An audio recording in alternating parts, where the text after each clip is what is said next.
Hello guys, I'm Sasikumar and this is day 44 of improving my communication skills, and I was a little bit busy due to our meeting that was in director conference hall that is about idea trap, that is one kind of idea pitching event. So I was busy on that. That's why I was not able to cover my syllabus. I was not able to read. Means I was not able to complete our gate syllabus that we have targeted for today. But okay, it's fine. We are going to start to read. Big fan, sir. Who is there, sir? Oh, we are going to start the book, The Art of Explanation by Ross Atkins. Thanks, Jaris169. I know who you are. Okay, let's start once again.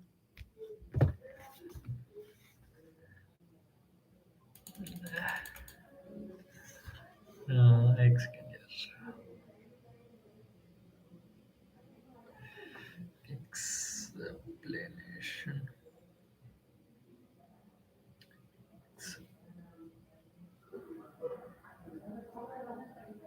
Explanation. Explanation. Okay.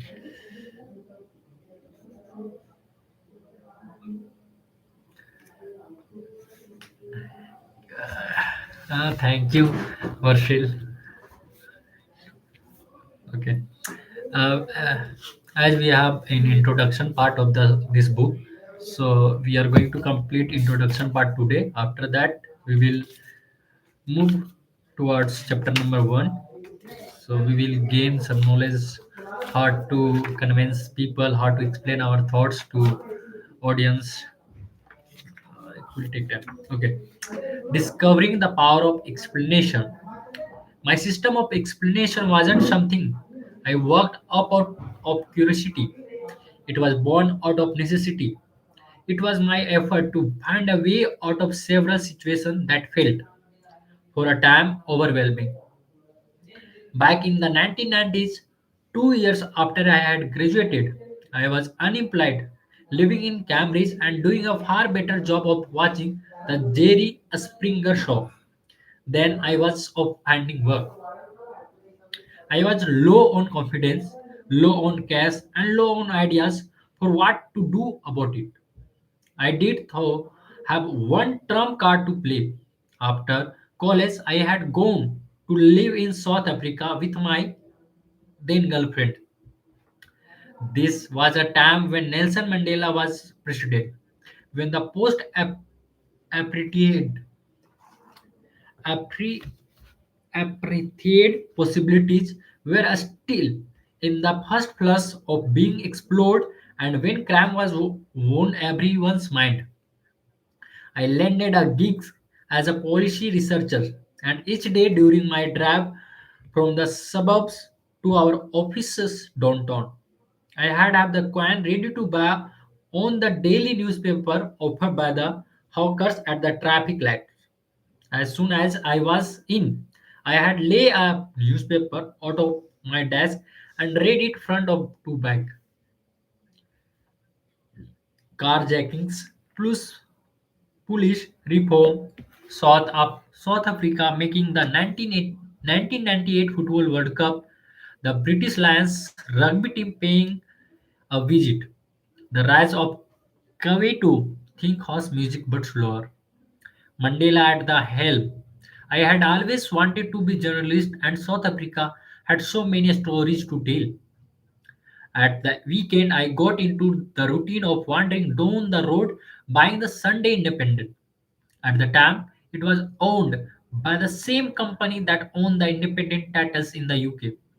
As someone who, as a teenager, had feasted on columns by William Leith and Joy Heller, and who had cut out photos from Independent on Sunday for my bedroom wall, I was instantly drawn to its South African iteration. The editor of the Sunday Independent was Johnny Battersby, sitting behind a big desk. He had the demeanor of a man who had seen a lot of stories and was still very interested in the next one. To my surprise, he had run an opinion piece of mine about policing, and a few months later, I called to ask if I could come and help with the paper and weekends at weekends. John generously agreed, and for a few months, as my relationship and my visa both ran on whatever needed to be done. I also DJed quite a lot then and so. For a for a short while, I would be a journalist until 10 p.m. before driving to the club where I played each week. It's a combination I have never quite managed to watch since. This setup lasted for a while, and when my time came to move back the UK, John kindly wrote me a reference to take with me. This was my trump card. The letter was addressed to the colleagues at the Independent in London. In the summer of 1998, I sent it off. A few days later, I got a call asking me to come in. This was a gold-plated chance at a time when I was failing to generate any others. In the days running up to the meeting, I read any number of articles while listening to hours of radio's Fab Lab. I had done my homework on the news. I was far less certain of what to wear, and so decayed out in a smart casual outfit that accurately told the story of a young man unsure of what was required of him. I borrowed the train south. At the time, the Independent was based in Canary Wharf in London. I took the lift up and was ushered into a corner office with a view matching the scenery of the people there. So what do you want to do for us? The man sitting behind the desk asked. That I cannot that I cannot tell you precisely who this person was in a measure of how much I have come to want to forget those few minutes. I know I spoke because I can recall doing so, but what I offered was a distress melange of poorly defined hope and observation. I know I spoke because I can recall doing so, but what I offered was a disor- disastrous melange of poorly defined hopes and observations. I had no idea what I needed to say, why I was saying it, how I was going to say it, who I was saying it, or what I wanted for them in response. My strongest memory of the day is the feeling of my chance slipping away, not at the end of the conversation, but right when in the middle of the first answer. I can feel it now as I write. As I talked, I realized I wasn't explaining myself and that it would cost me. It did. The energy went out of the meeting within minutes, and before long I was back in the lift.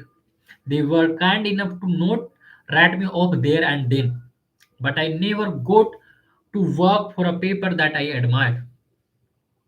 This stung badly. Instead of working in Canary Wharf, I took a part-time job in a shop selling coffee and coffee machines. For several months, my lab was a mix of measuring bags of Colombian beans, daytime, daytime TV, some dazings, and the occasional game of squash. There was no shortage of time to reflect on why I was struggling to get going. The failed The flat in Cambridge that I shared with my mate Ollie was only a few hundred meters from the college where I had studied history. And as I considered my failure to make the opportunity at the independent count, it was to my experience as a student that I turned for a better way to prepare for those moments and more broadly, for how to plot a way out of the rut that I was in. The method of teaching history at Cambridge in the 90s was un- uncomplicated. Uncomplicated was the method of teaching history at the Cambridge in the 90s was as uncomplicated as it was brushing.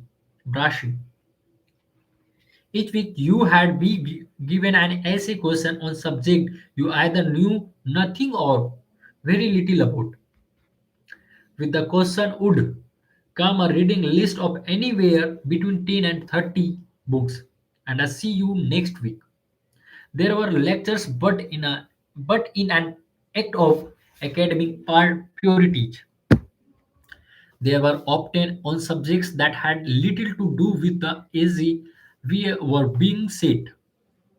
It really was just about you, the question, and the reading list, with the added incentive that in a week's time you had need to hand over a few thousand words and then spend an hour discussing the subject with an academic who had made it their lab's work. This seemed to me to be entirely unrealistic without a plan. I don't mean an easy plan, though I would need one of those too. No, this required a plan or collecting, processing, and then reshaping this new and plentiful information into a poem I could confidently use both to explain the subject and to form arguments around it. Maybe others could just read the books, take some notes, and identify the issues. I thought I though needed more than that, and in those first intimidating weeks of my first year at university I started to experiment with the what might work. The system I came up with is still largely the one I use today. What I did not see at the time was that something that helped me explain and analyze 19th century socialism or gender, body and food in late European mestis, medieval European mysticism. It was nothing in it was nothing if not a varied course. Could also help me in many years of my life, not least in selling myself when I needed to most. By 2001, I had escaped the clutches of Jerry Springer and landed a couple of decent jobs editing website, but the dot-com bubble would soon burst, and I was made redundant, redundant. The summer wow. Uh, Thank you, Gatik Sen. Thank you, Gatik Sen. I can the summer of unemployment. Scored each Monday's media guardians for the latest job ads as I become increasingly desperate for something to come up. I can remember seeing the listening for a producer on Radio Fab Live like it was a study. I had a pit in my stomach as I thought about how much I wanted this job. I was an avid Fab Lab listener, and if could have picked anywhere to be journalist, it would have been there. I can also remember the room of the interview just as clearly as I can recall how it felt to be in there. I had learned my lessons from my tips to the independent, but this time I had realized that the system that had helped me navigating universities could help me navigate the most important interview of my life. Afterward, I was sure as I could be that I had got it. I knew I had managed to clearly one second. Okay. Managed to clearly and precisely explain what I wanted to say. I had also successfully managed to both answer the question I had been asked and in doing so upload a lot of pre-prepared information. Explanation helped me get into the BBC and over 20 years on it. It's now the foundation of the journalism I do there and of the opportunities I have been able to create. The system I come up with at university helped me navigate my degree. It helped me get a job and I loved, and then helped me to do that job. It helps me many ways outside of the news rooms too. I recently ended up in the hospital for 5 days. I will spare you the whole story, but I saw various heart specialists, and for a little while it was worrying. Because of COVID 19, there were no visitors, and so in between having a raft of tests and doing a decent amount of pretending, pretending, I was having to manage all the meetings with doctors. They had often happened at short notice, and when I was told one was imminent, I had grabbed I have grabbed my pen and pad, pulled over the table to the bed, and quickly worked through the same explanation process I use at work. I helped me organize that I wanted to say, what I wanted to ask, and what I wanted to ask for. If it was particularly helped to do this when I was far from my best. I have used the same approach repeatedly when going back to the hospital for follow-up appointments. That's one example. I could give you so many more. I used the same system of explanation to prepare to talk to my literary agent, Will Francis. When I wanted to see if I had taken me on, I used it before we talked of wildfire, who have published this book. I have using it right now as I write this. I use it all the time. My work on this system began as an inexperienced teenager from the Cornwall sitting in a Cambridge wondering how on earth to tackle my first essay. It's involved into something multi-purpose, something that I use every day. My hope is that it will be of use to you too. My hope is that it will be of use to you too. Okay. The centrality of explanation. Okay.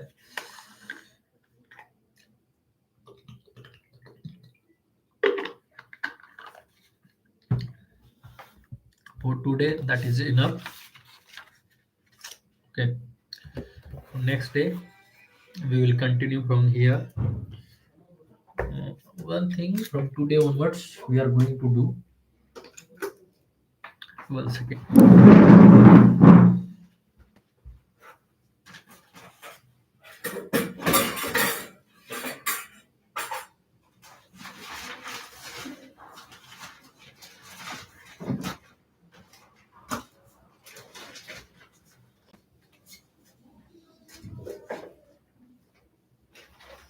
Mm, hmm. See, this is my Google Swags. I have shown many times. Oh, I haven't uploaded any videos of this. This is my Google Swags that I have earned from Google Arcade program. So let's see what's the things in that. First, this is backpack Google Swags. Okay, let's see. First thing, what is inside this bag? Mm. But first thing, that is a skill boost arcade Google Cloud. If it's visual, let's make another video so that it will be. Hmm. Just okay, guys. In just other lab videos, we are going to unbox our Google Specs.